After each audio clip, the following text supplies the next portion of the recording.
साथियों, ये आपका उत्साह, ये आपका प्रेम मेरे सर आंखों पर। आप इतना प्यार दे रहे हैं, इतना प्यार दे रहे हैं, ऐसा लगता है या तो पिछले जन्म में मैं बंगाल में पैदा हुआ था या तो अगले जन्म में बंगाल की किसी मां के गोद से पैदा होने वाला हूं। शायद इतना प्यार कभी नसीब नहीं होता भाइयों। हमारी व्यवस्था छोटी पड़ गई, आपको तकलीफ हो रही है, जो धूप में तप रहे हैं उनको तकलीफ हो रही है। ये जो आपको तकलीफ हो रही है ना, इसके लिए मैं आपकी क्षमा मांगता हूं। आप जो एक ताप में तप रहे हैं, मैं विकास करके आपके इस प्यार को लौटाऊंगा। উৎসাহী জনতার সামনে দাঁড়িয়ে প্রধানমন্ত্রী মোদী নিশানা করেন রাজ্য শাসক দলকে। বাংলার ঐতিহ্যকে স্মরণ করে তার দাবি, বাম এবং তৃণমূল শেষ করেছে বাংলার গৌরব। এই প্রসঙ্গে রাজ্যে নানান দুর্নীতির অভিযোগ নিয়েও সোচ্চার হন মোদী। সেই সঙ্গে প্রধানমন্ত্রী দাবি করেন শিক্ষক নিয়োগ ইস্যুতে 26,000 পরিবারে অন্ধকার নামিয়ে এনেছে তৃণমূল। जीवन का कोई ऐसा पहलू नहीं था जिसका नेतृत्व हमारे बंगाल ने न किया हो।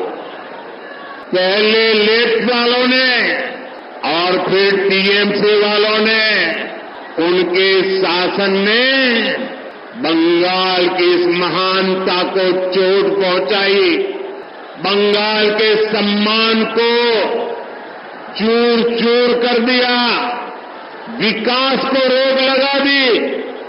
टीएमसी के राज में बंगाल में एक ही चीज चलती है, हजारों करोड़ के स्कैम, शारदा चिटफंड स्कैम, रोज वैली चिटफंड कैंप, पशु तस्करी घोटाला, नगर पालिका नियुक्ति घोटाला, राशन घोटाले, कोयला तस्करी घोटाला, घोटाले टीएमसी करती है और भुगतान ये बंगाल के जनता को पड़ता है।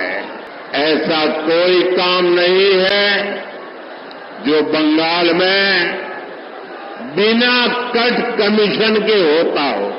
इन्होंने इतना बड़ा शिक्षा घोटाला किया, 26,000 परिवारों की रोजी रोटी ठप हो गई और कर्ज लेकर के पैसे ला करके जो टीएमसी वालों को दिए थे वो बोझ भी इन हमारे गरीब बंधु बहन के सर पे मर गया।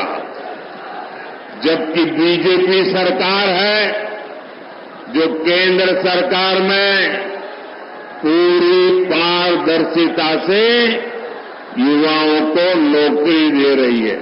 সংখ্যালঘু অধ্যুষিত মালদায় 3 তালাক রদ করা নিয়ে তৃণমূলের অবস্থান ব্যাখ্যাও করেন প্রধানমন্ত্রী। সেই সঙ্গে সন্দেশখালী কাণ্ডে তৃণমূলের ভূমিকাকেও আক্রমণ করেন তিনি।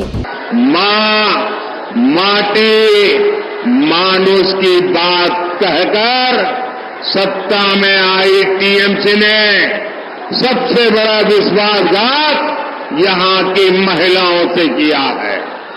जब बीजेपी सरकार ने मुस्लिम बहनों को अत्याचार से बचाने के लिए 3 तलाक खत्म किया तो टीएमसी ने इसका विरोध किया।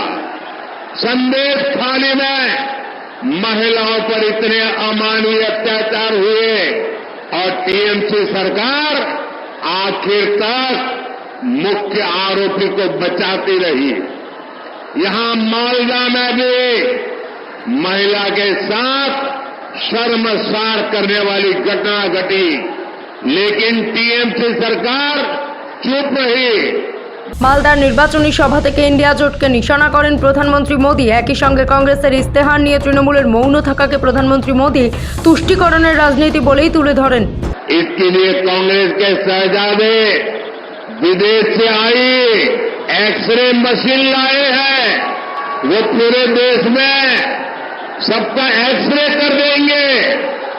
कांग्रेस का इरादा है कि जिसके पास जितना पैसा, सोना, चांदी होगा, जमीन होगी, सब पर कब्जा कर लिया जाएगा और फिर उसका एक हिस्सा ये लोग अपने वोट बैंक को दे देंगे। ये कांग्रेस ने घोषणा की है, लेकिन मजा देखिए, टीएमसी वाले भी उसके खिलाफ एक शब्द नहीं बोलते हैं। टीएमसी वाले चुपचाप कांग्रेस के इस एजेंडा को मौन रह करके समर्थन कर रहे हैं। आप देखिए टीएमसी और कांग्रेस में तुष्टीकरण का कैसा कंपटीशन चल रहा है। टीएमसी सरकार बंगाल में बांग्लादेशी घुसपैठियों को लाकर बसाने का काम करती है। इन घुसपैठियों को आपकी जमीन खेत पर कब्जा करवाती है और कांग्रेस आपकी संपत्ति ऐसे वोट बैंक में बांटने की बात कर रही है। साथियों, कांग्रेस तो आपके नहीं रहने के बाद आपकी संपत्ति पर भी 55% टैक्स लगाने की योजना बना रही है। यानी आपके जीवन भर की कमाई आपके बाद आपके बेटे बेटियों को नहीं मिलेगी।